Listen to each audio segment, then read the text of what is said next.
Hi guys, thanks for tuning in to another video on ForgottenWeapons.com.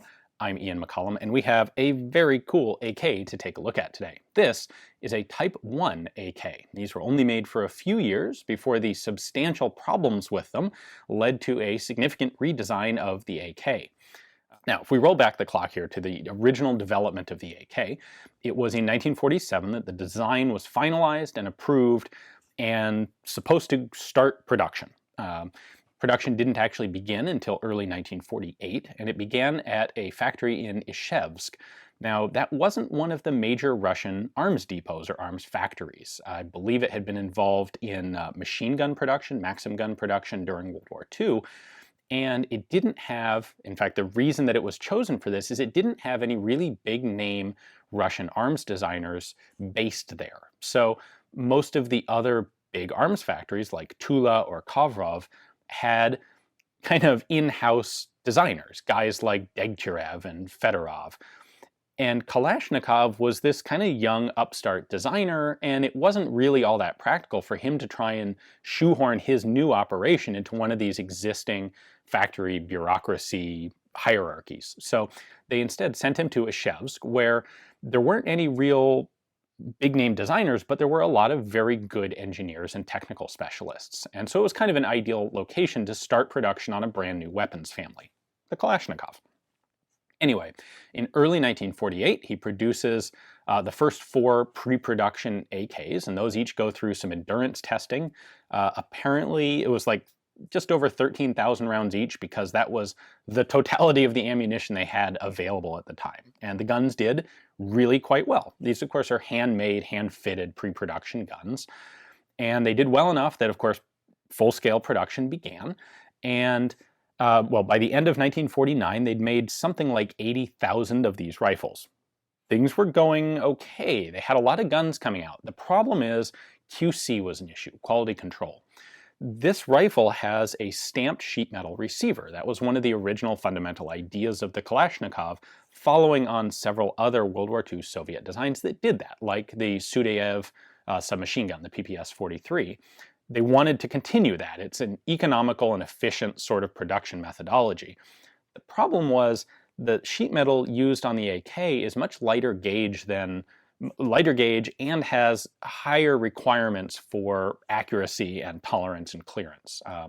It's harder to make, in short, than something like a PPS-43, and they had trouble doing it. They weren't able to sufficiently guarantee like the inside dimensions of the receiver. The receivers tended to have they had a tendency to warp when they got hot.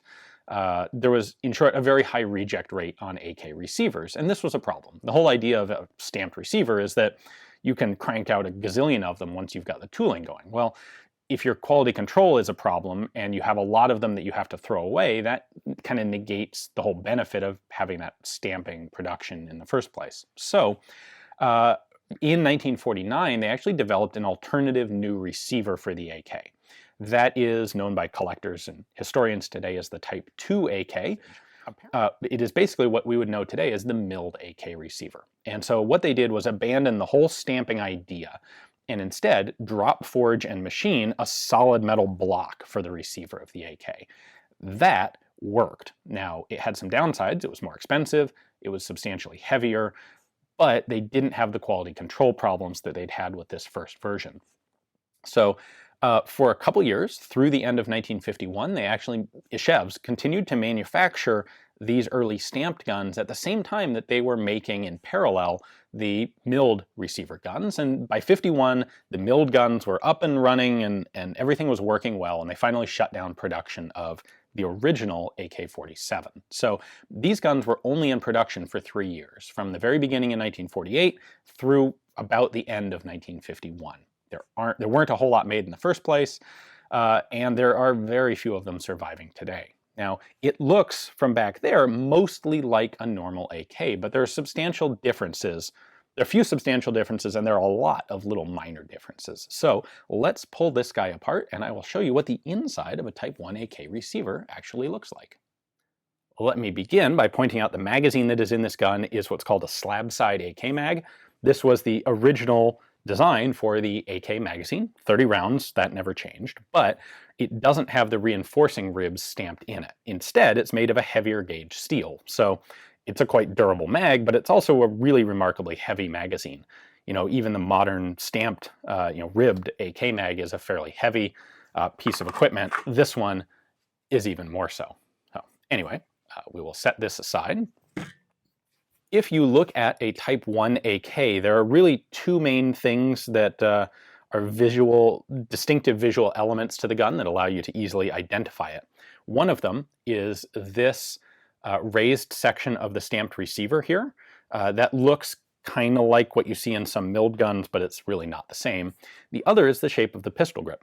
The rest of the furniture didn't substantially change. It is specific to each individual model, but really it's all pretty much the same shape. The pistol grip, however, did substantially change. You'll notice it has a more rearward slanted angle, and it is larger front to back than any of the standard AK grips that would follow. Looking at the other side here, you can notice that there is this reinforcing rib stamped into the receiver, which you will not see on any later guns. And you'll also notice that the rivet, well, you don't have spot welds that are nearly as visible, and the rivet pattern is rather different on these than it would be on the later stamped guns. So we'll look at that a little more closely in a moment, but first, the markings. The markings on a Type 1 are really often pretty crude looking, and this is a good example of that. There was originally an Ishevsk factory code mark here. That would be an arrow pointing upward inside a triangle. You can see the remnants of that, but it's mostly worn away. The serial number is right here, and that's 4 digits, 4 numerals with a 2-letter suffix, and those are Cyrillic letters. And then the date here. That, what looks sort of like a lowercase r, is a Russian character indicating or standing for year. So this is a 1951 production gun. From what I have seen, the majority of the surviving ones are some of those later guns. That was the last year that these were produced. The other typical place you will find markings on an AK are the selector markings, and this is no exception. So we have our full auto and semi-auto selector markings there. Pretty close to the same positions as a later pattern AK, but not quite identical. And you'll notice there is another stamped reinforcing rib right here, as well as one behind the safety. You can see a couple of rivets here that are used to hold the rear trunnion in place. And you can see the edge of the rear trunnion right there. These, instead of being left domed, have been ground down. That's standard. So it makes it a little more difficult to identify, but at the same time, once you know what you're looking at, it makes it a little easier to identify. There are some minor changes to the Type 1, like the gas vent holes up here at the front. You'll notice these are exactly at the horizontal, 6 o'clock and 9 o'clock. On the Type 2, these holes would be moved to be at more like 10 and 2 o'clock, slightly elevated up here. These aren't really substantive changes, but they are those little details that let you identify Type 1 parts from other. Disassembly is exactly the same as a regular AK. The actual operating mechanism is identical to all of the more modern iterations of the AK. However, before we pull this apart, I will point out that the little spring retaining tab back here that holds the dust cover on, a little bit different shape. So, as normal, we'll push that in, pop off the top cover, and then pull out the spring guide, drop the safety, and then just like every other AK, we can pull out the bolt carrier and bolt. Note that the gas piston here is fluted. Again, just a little detail difference from some of the later patterns. The business end of the bolt carrier, though, is pretty much the same. Certainly it's mechanically identical, as is the bolt. And yes, this one has been fired quite a lot. All right, but the bit you want to see is inside the receiver. So here we go. Couple things to notice. For one, there is no center support rivet in this receiver. Normally, with a regular AK receiver, you'd have a rivet right around here, that just spans across the receiver and strengthens it, prevents it from getting dented, holds it in its configuration. That was something that would be added with the AKM, and it is conspicuously absent on these early guns. That's, I expect, a substantial part of why they were not so reliable in their shape. The front trunnion is somewhat differently shaped. If we look in here, you can see that the front trunnion comes back a lot farther than it does on a more modern AK. With the AKM, the trunnion pretty much ended at the end of this reinforcement. On this, these are two of the rivets that are holding the trunnion into the sheet metal receiver. The trunnion also overlaps the receiver up here at the front, so you can kind of see that right here. So that's the trunnion there, and it comes up and over. We have a barrel pin there to lock the barrel in place. On these, the barrels are actually threaded into the front trunnion. On the AKM, they would change that to a press fit and then a pin to hold them in place. The shape of the ejector block here is a little different, and the ejector is actually part of the trunnion instead of being its own separate welded in rail as it would be on the AKM. The rail is just this short little extension right there, and you can see the two rivets that hold it in place. Those rivets have been ground down nice and flush so that you cannot see them. The safety lever is from the outside basically the same as every other AK. On the inside, you'll note that it does not go across. So on an AKM, there is a pinhole over here that is the opposite side of the safety. On the original Type 1s, the safety is actually a non-removable part. So you can see it acting inside there. There's no way to take it out. And again, like the lack of center rivet, on an AKM, you have a little bit of support from the safety spanning across the receiver. You don't get that with the Type 1. Now you can see two rivets down there. Those are for the pistol grip. I went ahead and loosened this screw. On the modern AKM, the pistol grip just sits up here, and then there's a retaining block and a very long screw that comes all the way down and tightens in the bottom. On the Type 1, instead, they put a tab for the pistol grip. Basically a skeleton for the pistol grip is riveted into the bottom of the receiver, much like the trigger guard is. So the grips then have a molded cavity, and these are molded plastic, maybe Bakelite. I think they're some sort of plastic fiber material. And they've got, anyway, a molded slot for that center support to go down right in the middle. It's going to fit on just like that. On the opposite side of the receiver, we have another reinforcing rail there. Like the later AKM, right side rail, it does go down and it does act to reinforce the hammer pin. Of course, the hammer is going to be the part that probably is putting the most force on the receiver because of, it's slamming back and forth with a pretty heavy spring behind it. So using this rail as a second layer of steel to reinforce its receiver interface is a good idea.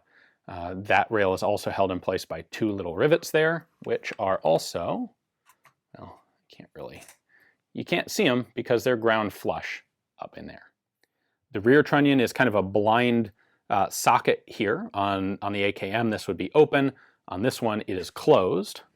It's held in place by three cross rivets that you can just barely see there, 1, 2, and 3. And then the rear trunnion has both a lower and an upper tang that come off to secure the stock. So when they went to the AKM, they got rid of the lower tang and just had the upper tang. Do still have the trap in the buttstock for a cleaning kit though.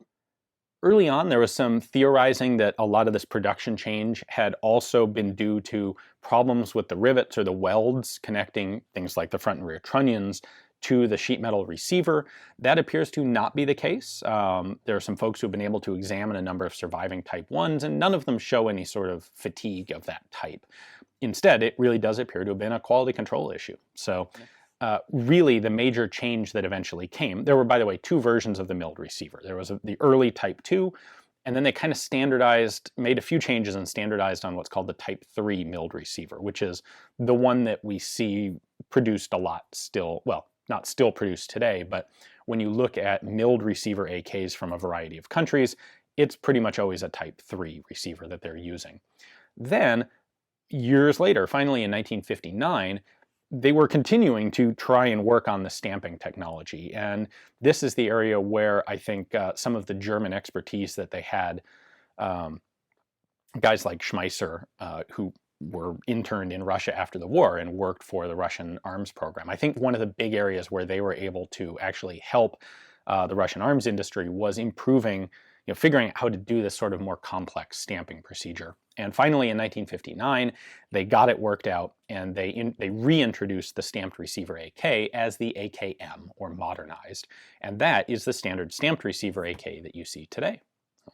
Hopefully you enjoyed this video. Hopefully you got to see something cool that you hadn't seen before. If you do enjoy seeing this sort of thing on the internet, please do consider checking out my Patreon page. It's folks watching just like you who make it possible for $1 a month for me to continue traveling, finding super cool rare guns like this, and bringing them to you guys. Thanks for watching.